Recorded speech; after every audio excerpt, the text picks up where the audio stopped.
On est présent ici donc pour assister à un séminaire de renforcement de capacité dans le secteur de la transition énergétique, donc spécifiquement sur les énergies renouvelables, organisé par la GIZ. Et donc, on est heureux de pouvoir donc participer à ce séminaire-là. Comme vous le savez, la GIZ nous accompagne sur le plan technique dans la conduite du projet énergétique de la ville de Dakar, notamment dans le secteur des bâtiments.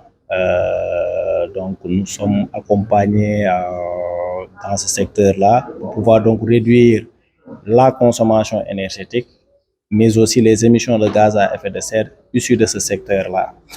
Alors, on a un important programme de décarbonisation des bâtiments, municipaux. Et donc, nous sommes accompagnés par la GIZ dans la préparation de ce projet-là.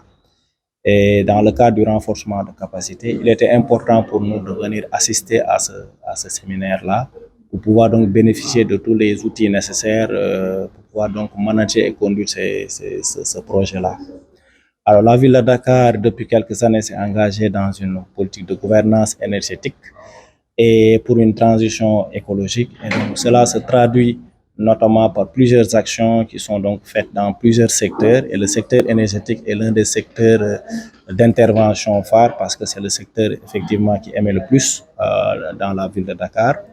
Au-delà de l'éclairage public, aujourd'hui, nos interventions sont orientées dans le secteur du bâtiment.